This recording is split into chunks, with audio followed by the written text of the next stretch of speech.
క్రీస్తునందు ప్రియమైన ప్రేమధార టీవీ వీక్షకులకు రక్షకుడైన యేసుక్రీస్తు నామంలో శుభములు తెలియజేస్తూ నేటి కార్యక్రమానికి సాదరంగా ఆహ్వానిస్తున్నాం. గత పాఠాల్లోని సత్యాలు ఆత్మీయంగా మిమ్మల్ని ఎంతో బలపరిచి సంతోషాన్ని ఇచ్చాయని నమ్ముతున్నాం. ఇక నేటి పాఠంలో మనము నిర్గమకాండము 17వ అధ్యాయాన్ని ధ్యానించుకోబోతున్నాం. ఇశ్రాయేలీలు ఎర్ర సముద్రం, మారా, ఎలీము, సినాయిలన్నిటినీ దాటి రెఫీదీము అనే చోటికి చేరుకున్న విధానాన్ని ఇందులో చూస్తాం. ఇక్కడ కూడా వారు మరొకసారి నీటి ఎద్దడిని ఎదుర్కొన్నారు. మాకు తాగుటకు నీళ్ళేవి అని సనిగి శోధించడం మొదలుపెట్టారు. పదే పదే ఒకవైపు దేవుని శోధిస్తూ మోషేతో వాదిస్తూ మూర్ఖంగా ప్రవర్తించిన విధానాన్ని ఇందులో గమనిస్తాం.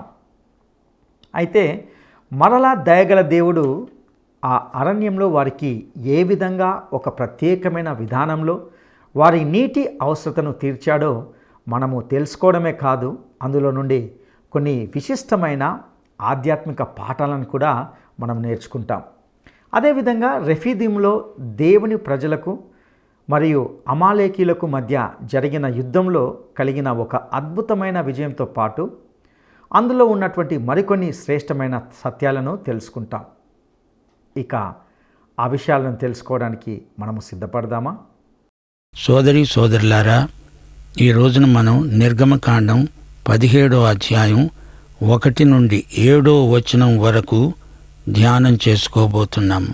ఇశ్రాయేలీయుల సర్వ సమాజము సీను అరణ్యము నుండి ప్రయాణమైపోయి రెఫెదీములో దిగారు. అక్కడ తాగడానికి వారికి నీళ్లు దొరకలేదు. వారు మోషేతో వివాదం పెట్టుకున్నారు. మోషే మీద వారు నేరం మోపుతున్నారు. తిరుగుబాటు చేశారు. దేవుణ్ణి శోధించారు. సైతాను యేసును శోధిస్తూ దేవాలయ శిఖరం మీది నుండి దూకు అన్నాడు. దేవుడు చెప్పనిదే ఎందుకు దూకాలి? దూకి తండ్రి నన్ను పట్టుకో అని అడగడం దేవుణ్ణి శోధించడమే అవుతుంది. మాకు దాహం అవుతోంది, నీళ్ళేవి? మమ్మల్ని ఎందుకు ఇక్కడికి తెచ్చావు అని మోషే మీద సణుగుతున్నారు. అప్పుడు మోషే ప్రార్థన చేశాడు. నిర్గమకాండం 17వ అధ్యాయం 4వ వచనం, దేవా, ఈ ప్రజలను నేనేం చెయ్యాలి? ఇంకా కొంచెం సేపటికి వీరు నన్ను రాళ్లతో కొట్టి చంపుతారు. దేవుడు చెప్పినట్లు మోషే చేస్తాడు. మరి మోషే చెప్పినట్లు ప్రజలు చెయ్యాలి గదా. యెహోవా మోషేతో అంటున్నాడు, ప్రజలకు ముందుగా నీవు నడువు, ఇశ్రాయేలీయుల పెద్దలలో కొందరిని నీతో తీసుకుపో. నేను సీనాయి కొండ మీద ఒక రాతి మీద నీకు ఎదురుగా ఉంటాను. నీవు నీ కర్రతో ఆ బండను కొట్టు, అందులో నుండి నీరు ప్రవహిస్తుంది. ప్రజలు ఆ నీళ్లు తాగి దాహం తీర్చుకుంటారు. మోషే దేవుడు చెప్పినట్లే చేశాడు. ఆ చోటికి మస్సా అని పేరు. మస్సా అంటే శోధన అని అర్థం. దానికి మెరీబా అనే పేరు వచ్చింది. మెరీబా అంటే జగడం అని అర్థం. బండ నుండి మధుర జలములు వచ్చాయి. మనకు ఏ అక్కర ఉన్నా ప్రార్థించవచ్చు గాని సణగకూడదు. సణుగు ప్రార్థన కాదు, తిరుగుబాటు. ఒక చెంప సణుగుతూ మరో చెంప భక్తులమని చెప్పుకోవడం వేషధారణ కాక మరేమిటి? మోషే చేతిలోని కర్ర దేవుడిచ్చిన అధికారానికి, శక్తికి సంకేతం. ఈ బండను గురించి, అందులో నుంచి వచ్చిన మధుర జలమును గురించి 1 కొరింథీ 10వ అధ్యాయం 1 నుండి 4వ వచనం వరకు పౌలు వివరించాడు. సహోదరులారా, ఈ సంగతి మీకు తెలియకుండా ఉండడం నాకిష్టం లేదు. అదేమనగా, మన పితరులందరూ మేఘం కింద ఉన్నారు. వారందరూ సముద్రంలో నడిచిపోయారు. అందరూ మోషేను బట్టి మేఘంలో, సముద్రంలో బాప్తిస్మం పొందారు. అందరూ ఆత్మ సంబంధమైన ఒకే ఆహారం భుజించారు. అందరూ ఆత్మ సంబంధమైన ఒకే పానీయం పానం చేశారు. ఏలయనగా తమను వెంబడించిన ఆత్మ సంబంధమైన బండలోనిది తాగారు. ఆ బండ క్రీస్తే. ఇశ్రాయేలీయులు అరణ్యంలో తిన్న మన్నా యేసుకు ప్రవచన సంకేతం. అలాగే వారు తాగిన నీరు జీవజలం. అనగా యేసుక్రీస్తుకు ప్రవచన వస్తు సంకేతం. ఏసే మన మన్నా, ఏసే బండలో నుండి వచ్చిన మధుర జలం, జీవజల నది. దేవుడు ఆశ్రయదుర్గం అనగా ఆశ్రయమైన బండ, రాయి. ప్రియ శ్రోతలు, వింటున్నారా? లోకమనే అరణ్య భూమిలో మనం ప్రయాణం చేస్తూ అలసిపోయి ఉన్నప్పుడు బండ నుండి వచ్చే మధుర జలమై యేసుక్రీస్తే మనకు దాహం తీరుస్తున్నాడు. యేసే పునాది రాయి. యేసు అనే పునాది మీద మన జీవితాలను కట్టుకుందాము. సంఘానికి కూడా పునాది రాయి యేసుక్రీస్తే. విశ్వాసీ, నీకు దాహమవుతోందా? రా. యేసు అనే బండలో నుంచి మధుర జలాలు వస్తున్నాయి. తాగు, దాహం తీర్చుకో. యేసే రాయి. ఆ రాయి ఎంతో అందమైంది. గాని ఆ రాయి వల్ల నీకు పూర్తి ప్రయోజనం కలగాలంటే ఆ రాయిని మెరుగుపెట్టినా, ఆ రాయిని అలంకరించినా దానివల్ల నీ విశ్వాసం వృద్ధి కాదు. గాని అందులో నుండి వచ్చే మధుర జలాన్ని తాగాలి. సమరయురాలితో యేసు అన్నాడు, నేను నీకిచ్చే నీళ్లు నీలో ఊరే నీటి బుగ్గగా ఉంటాయి. అది అనుభవ క్రైస్తవం. యేసుక్రీస్తు రాయి. ఆ రాయి మీద నీవు పడినా, నీ మీద ఆ రాయి పడినా నీకే ప్రమాదం. ఈ రాయిలో నుండి జీవజలం రావాలంటే మానవ ప్రయత్నం పనిచెయ్యదు. మోషే దేవుడు చెప్పినట్లు తన చేతికర్రతో రాతిని కొట్టాడు. అప్పుడు అందులో నుండి మధురమైన జలము బయటికి ప్రవహించింది. కొట్టబడిన రాయి సిలువ వేయబడిన క్రీస్తును సూచిస్తున్నది. ఆయన నీకోసం, నీకు బదులుగా సిలువ మీద చనిపోయాడు. ఆయన నీ పాపాలను భరించాడు, క్షమించాడు, నిన్ను రక్షించాడు. సంఖ్యాకాండం 20వ అధ్యాయం 8వ వచనంలో దేవుడు రాతితో మాట్లాడమన్నాడు. ఈసారి మోషే రాతిని కొట్టకూడదు, దానితో మాట్లాడాలి. అంతకుముందు ఒకసారి కొట్టాడు, రెండోసారి కొట్టకూడదు. 2000 సంవత్సరాల క్రిందట యేసుక్రీస్తు సిలువ వేయబడ్డాడు. యోహాను సువార్త 19వ అధ్యాయం 30వ వచనంలో ప్రభు అన్నాడు, సమాప్తమైనది. యేసు మరణంతో రక్షణ కార్యక్రమం సమాప్తమైంది. తిరిగి యేసుక్రీస్తును సిలువ వేయకూడదు గదా. యేసుక్రీస్తు చేసి ముగించిన పనిని గురించి దేవుడు తృప్తి చెందాడు. దానికి ఎవ్వరూ ఏదీ చేర్చేది లేదు. ప్రియ శ్రోత, క్రీస్తునందు నీ రక్షణ సంపూర్ణం. ఇప్పుడు నీవాయనను విశ్వసించటమే తరువాయి రక్షించబడతావు. క్రీస్తు అనే బండ నుండి ఎన్నెన్నో ఆధ్యాత్మిక ఆశీర్వాదాలు ప్రవహిస్తాయి. దప్పిగొన్న ఆత్మకు తృప్తి. ఎఫెసీ పత్రిక 1వ అధ్యాయం 3వ వచనం అంటోంది, పరలోక విషయములో ఆత్మ సంబంధమైన ప్రతి ఆశీర్వాదము మనకు అనుగ్రహించాడు. యేసుక్రీస్తుకే స్తుతి. ఈ లోకంలో ప్రజలు ఎంతో దప్పిగొని ఉన్నారు. కొట్టబడిన ఈ రాయి దగ్గరికి రావాలి, అడగాలి. అందులో నుండి జీవజలం నీ ఆత్మలోకి ప్రవహిస్తుంది. ప్రభు అంటున్నాడు, యోహాను సువార్త 7వ అధ్యాయం 38వ వచనం, నా యందు విశ్వాసముంచేవాడెవడో వాని అంతరాంతరాల్లో నుంచి జీవజల నదులు పారుతాయి. ప్రజలలో గుంపు మనస్తత్వం వేలం వెర్రిగా పరిణమిస్తుంది. ఇంకా కొంచెం సేపట్లో వీరు నన్ను రాళ్లతో కొట్టి చంపుతారు అన్నాడు మోషే. వారు ఉద్రేకంలో ఎంత కీడైనా చేస్తారు. స్తెఫనును రాళ్లతో కొట్టి చంపారు. మోషే చేతిలో ఎల్లప్పుడూ కర్ర ఉండేది. అలాగే మనము చేతిలో బైబిలు పట్టుకొని ఉండాలి. ఏ కర్రతో ఎర్ర సముద్రాన్ని రెండుగా చీల్చాడో అదే కర్రతో మోషే బండను కొట్టాడు. యేసుక్రీస్తే మనకై చీలిన యుగయుగముల శిల. మోషే బండను కొట్టగా వచ్చిన నీరు ప్రజలకు దాహం తీర్చింది. అంతేకాదు, వారి పశువులు కూడా కడుపార నీళ్లు తాగాయి.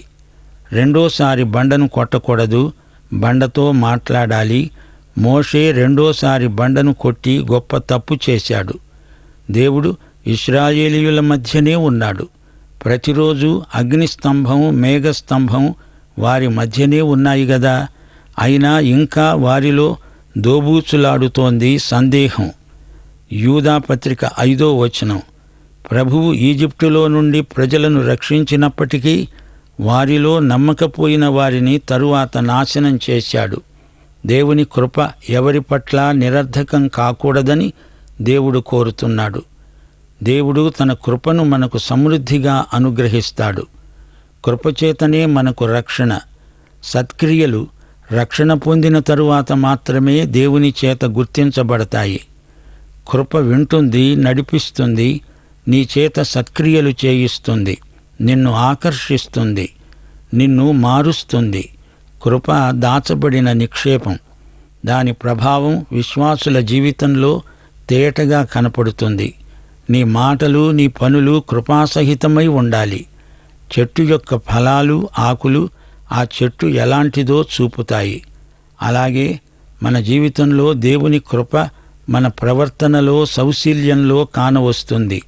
దేవుని కృప నిత్యము మనలో ఉండే వారసత్వం, పిత్రార్జితం, స్వాస్థ్యం. మనకు దేవుడు వరాలిస్తాడు, అనగా తనకున్నవే మనకు బదిలీ చేస్తాడు. కృప అనగా దేవుడు తనను తానే మనకు ఇచ్చివేసుకున్నాడు. వరాలు తీసుకునేటప్పుడు ఆయన చేతిని మనము తాకుతాము, గాని కృపయందు మనము ఆయన హృదయాన్ని, ఆత్మను, మనస్సును, చిత్తాన్ని పొందుతాము. యోహాను సువార్త 1వ అధ్యాయం 14 నుండి 18వ వచనం వరకు, వాక్యము శరీరధారి అయి కృపాసత్య సంపూర్ణుడై మన మధ్య నివసించాడు. తండ్రి వలన కలిగిన అద్వితీయ కుమారుని మహిమ వలె మనము ఆయన మహిమను కనుగొన్నాము. ఆయన పరిపూర్ణతలో నుండి మనమందరము కృప వెంబడి కృపను పొందాము. ధర్మశాస్త్రము మోషే ద్వారా అనుగ్రహించబడింది. కృపా సత్యము యేసుక్రీస్తు ద్వారా కలిగాయి. రోమాపత్రిక 5వ అధ్యాయం 1-2 వచనాలు, విశ్వాసమూలమున మనము నీతిమంతులముగా తీర్చబడి మన ప్రభువైన యేసుక్రీస్తు ద్వారా దేవునితో సమాధానము కలిగి ఉందాము. ఆయన ద్వారా మనము విశ్వాసము వలన ఈ కృపయందు ప్రవేశము గలవారమై అందులో నిలిచి ఉండి దేవుని మహిమను గురించిన నిరీక్షణను బట్టి అతిశయపడుతున్నాము. శ్రోతలు, దేవుని కృపామహిమయందు నిలిచి ఉండండి. అలనాడు అరణ్యంలో ఇశ్రాయేలీయుల వలె ప్రవర్తించకండి. రోమాపత్రిక 12వ అధ్యాయం 21వ వచనం, కీడు వలన జయించబడక మేలుచేత కీడును జయించండి. ఇందులోనే కృపాబలం వ్యక్తమవుతుంది. 1 కొరింథీ 15వ అధ్యాయం 3 నుండి 11వ వచనం వరకు పౌలు కృపను గురించి ఏమంటున్నాడు? ఈ ఉపదేశము లేఖనముల ప్రకారము మీకు అప్పగించబడింది. నేను అపొస్తలులందరిలో తక్కువ వాడను. దేవుని సంఘమును హింసించినందున అపొస్తలుడు అనబడడానికి యోగ్యుడను కాను. అయినా నేను ఏమై ఉన్నానో అది దేవుని కృప వలననే అయి ఉన్నాను. నాకు అనుగ్రహించబడిన ఆయన కృప నిష్ఫలము కాలేదు గాని వారందరికంటే నేను ఎక్కువగా ప్రయాసపడ్డాను. ప్రయాసపడినది నేను కాను, నాకు తోడై ఉన్న దేవుని కృపే. కృప దేవుని నుండి మనకు ఉచితంగా ప్రాప్తిస్తున్నది. దేవుని కృపను అనుసరించి మనం బలవంతులమవ్వాలి. 2 తిమోతి 1వ అధ్యాయం 1 నుండి 14వ వచనం వరకు, క్రీస్తు యేసు నుండి మనకు కృప, కనికరము, సమాధానము కలుగుతాయి. తిమోతి, నా హస్త నిక్షేపణము వలన నీకు కలిగిన దేవుని కృపావరమును ప్రజ్వలింపచేసుకో. మన క్రియలను బట్టి కాదు, తన స్వకీయ సంకల్పమును బట్టి అనాది కాలముననే క్రీస్తు యేసునందు మనకు అనుగ్రహించబడినది. క్రీస్తు యేసు అనే మన రక్షకుని ప్రత్యక్షత వలన బయలుపరచబడినది. అయినా తన కృపను బట్టి మనలను రక్షించి పరిశుద్ధమైన పిలుపుతో ఆయన మనలను పిలిచాడు. ఆ క్రీస్తు యేసు మరణమును నిరర్ధకము చేసి జీవమును, అక్షయతను వెలుగులోకి తెచ్చాడు. సోదరీ సోదరులారా, అరణ్యములో నశించిన అవిశ్వాసుల వలెగాక దేవుని మహాశక్తిని బట్టి ఆయన యందు బలవంతులై ఉండండి. వింటున్నారా? రెఫెదీములో ఇశ్రాయేలీయులకు దేవుడిచ్చిన ఈవులు ఎంతో అర్థవంతమైనవి. 17వ అధ్యాయం 1 నుండి 7వ వచనం వరకు దేవుడు బండ నుండి మధుర జలమిచ్చాడు. 8 నుండి 16 వచనం వరకు అమాలేకీయులతో యుద్ధం, అందులో ఇశ్రాయేలుకు దిగ్విజయం. దేవుడు తన ప్రజలను రక్షించడానికి, సంరక్షించడానికి సమర్థుడు. దేవుణ్ణి నమ్మటానికి బదులు వారు దేవుణ్ణి శోధించారు. కొట్టబడిన రాతిలో నుండి జలం రావడం గొప్ప అద్భుతం. మస్సా, మెరీబా ఈ రెండు వారి బలహీనతను వ్యక్తం చేసే 2 పేర్లు. శోధన, జగడం. రెఫెదీములో మరో అనుభవం, ఇశ్రాయేలుకు అమాలేకీయులతో యుద్ధం. మోషేకు నాయకత్వపు వారసుడు యెహోషువ. ఇప్పుడు మనం నిర్గమకాండం 17వ అధ్యాయం 8 నుండి 16వ వచనం వరకు ధ్యానం చేయబోతున్నాము. మోషే యెహోషువతో అన్నాడు, అమాలేకీయులతో నీవు యుద్ధం చెయ్యాలి. నేను ఆ కొండ శిఖరం మీద కర్ర పట్టుకొని నిలుస్తాను. అమాలేకీయులు ఇశ్రాయేలీయులను ముట్టడించారు. అమాలేకీయులు శరీరానికి సాదృశ్యం. శరీరానుసారమైన మనస్సు దేవునికి విరోధం. అమాలేకు ఏశావు వంశీకుడు. అమాలేకీయులతో ఇశ్రాయేలీయులు యుద్ధం చేయవలసి ఉంది. అహరోను, హూరు అనేవారు ఆ కొండ శిఖరమెక్కారు. ఏశావు శరీరానుసారి. గలతీ పత్రిక 5వ అధ్యాయం 17వ వచనం, శరీరము ఆత్మకు, ఆత్మ శరీరమునకు బద్ధ వైరం. అరణ్యంలో ఇశ్రాయేలీయులకు అమాలేకీయులకు ఘోర యుద్ధం జరగబోతోంది. కొండ శిఖరం మీద మోషే తన చెయ్యి పైకి ఎత్తినప్పుడు ఇశ్రాయేలీయులు గెలిచారు.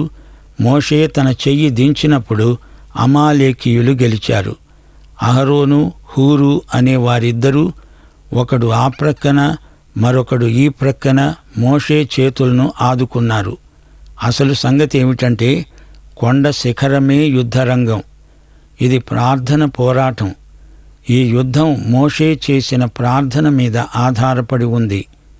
జయాపజయాలకు మోషే ప్రార్థన హస్తాలు సంకేతం. మనకు కూడా శరీరం మీద విజయం కలగాలంటే పరిశుద్ధాత్మ సహాయమెంతో అవసరం. ప్రార్థన హస్తాలు పైకి ఎత్తబడి ఉండాలి, లేకపోతే అమాలేకుకు జయం.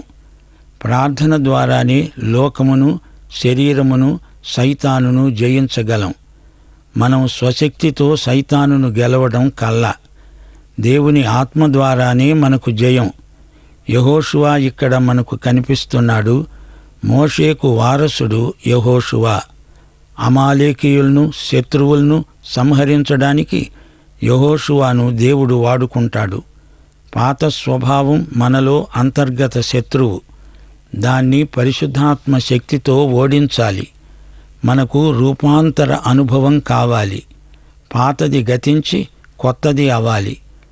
అమాలేకు నశించాలి. దేవుని ప్రజలదే, దేవునిదే జయం, విజయం, దిగ్విజయం. విజయసూచకమైన బలిపీఠం నిర్మించాడు మోషే. యెహోవా నిస్సీ అని దానికి పేరు. దేవుడు అమాలేకును నాశనం చేస్తాడు, అనగా మన పాత రోత స్వభావాన్ని పూర్తిగా లయం చేస్తాడు. అమాలేకుకు లయం, ఇశ్రాయేలుకు జయం. శరీరానికి ఆత్మకు మధ్య ఎడతెగని పోరాటం. యెహోషువ దేవుడు నియమించిన నాయకుడు. నాయకత్వం ఈ రోజున సంఘాలలో గొప్ప సవాలును ఎదుర్కొంటున్నది. ఒక నాయకుడు అనేక మంది నాయకులను సిద్ధం చెయ్యాలి. ప్రతి మోషే ఒక యెహోషువను తయారు చెయ్యాలి. ప్రతి పౌలు ఒక తిమోతిని తయారు చెయ్యాలి. మర్రి చెట్టులాగా నాయకుడు తాను మాత్రమే తెగ పెరిగి విస్తరించి ఊడలు దించితే లాభం లేదు. ఆ మర్రి చెట్టు నీడలో మరో మొక్క ఏదీ మొలవదు, పెరగదు. అరటి చెట్టు అలా కాదు. ఒక కొమ్మను కొట్టేస్తే ఎన్నో పిలకలు పుట్టుకొస్తాయి. సంఖ్యాకాండం 27వ అధ్యాయం 15 నుండి 21వ వచనం వరకు మోషే యెహోషువను దేవునికి సమర్పించాడు. దేవుడు నూను కుమారుడైన యెహోషువను ఆమోదించాడు. దేవుడన్నాడు, యెహోషువ ఆత్మపూర్ణుడు. మోషే, నీవు అతణ్ణి అభిషేకించు, అతని మీద నీ ఘనతలో కొంత ఉంచు. దేవుడు యెహోషువను ఎంతో బలంగా వాడుకున్నాడు. నిర్గమకాండం గ్రంథంలో యెహోషువ వహించిన పాత్ర కీలకమైనది. ఇశ్రాయేలు సైన్యానికి యెహోషువ ప్రధాన సేనాపతి. మోషే కొండమీద ధర్మశాస్త్రాన్ని దేవుని నుండి స్వీకరించినప్పుడు యెహోషువ మాత్రమే మోషేతో ఉన్నాడు. యెహోషువ, కాలేబు వాగ్దత్త భూమికి పంపబడిన వేగుల వారిలో ప్రముఖ వ్యక్తులు. మోషేతో పనిచేయడమే అతని శిక్షణ, యోగ్యత. యెహోషువకు మంచి నాయకుడు మోషే, మోషేకు మంచి శిష్యుడు యెహోషువ. వీరిద్దరూ దేవునికి దొరికారు. ఎంత మేలు కలయిక! యెహోషువ దేవుడు వాడుకొన్న గొప్ప సేనాపతి. ఈ రోజున మనకు యెహోషువ వంటి నాయకులు కావాలి. నేటి సంఘ యువతకు మోషే, యెహోషువ లాంటి నాయకత్వపు మాదిరి కావాలి. నూను కుమారుడైన యెహోషువ, కాలేబు, మిర్యాము, అహరోను ఇతని సమకాలీనులు. హెబ్రీ పత్రిక 4:8 యెహోషువ వారికి విశ్రాంతి కలుగచేసిన ఎడల ఆ తరువాత మరొక దినమును గూర్చి ఆయన చెప్పకపోయేవాడే. అనగా యెహోషువ రాబోయే విశ్రాంతి దినమును ప్రకటించాడు. ఆ విశ్రాంతి క్రీస్తునే సూచిస్తుంది. యేసుక్రీస్తు యెహోషువ కంటే శ్రేష్ఠుడు. శ్రోతలు వింటున్నారా? అమాలేకు ఏశావు మనవడు.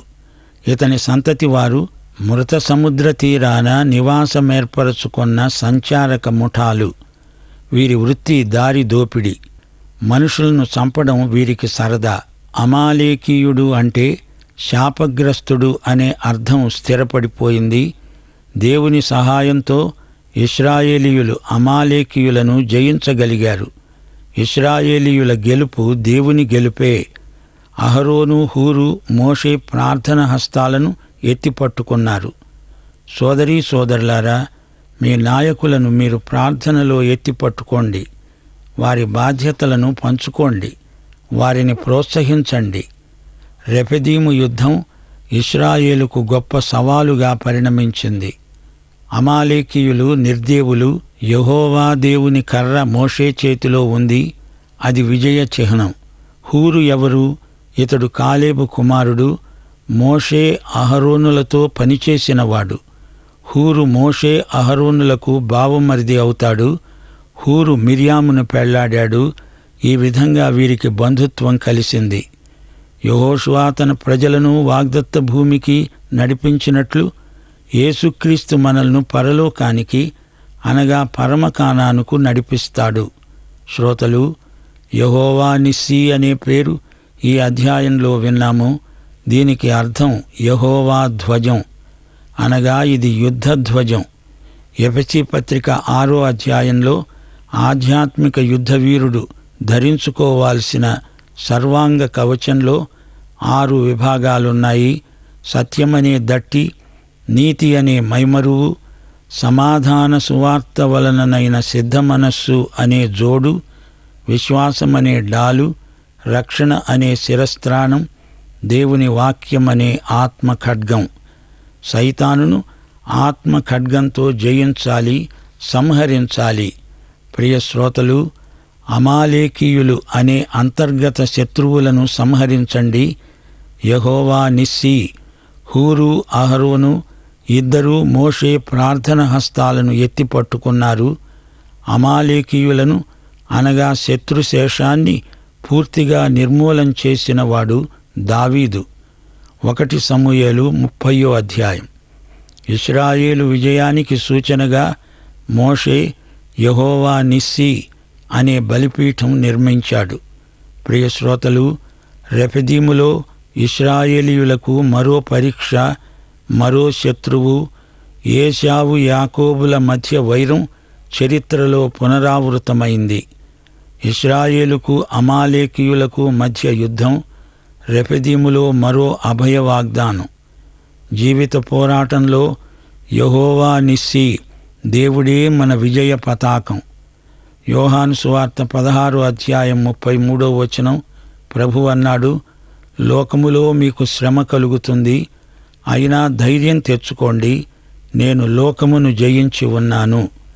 1 యోహాను 5:4 దేవుని మూలముగా పుట్టిన వారందరూ లోకమును జయిస్తారు.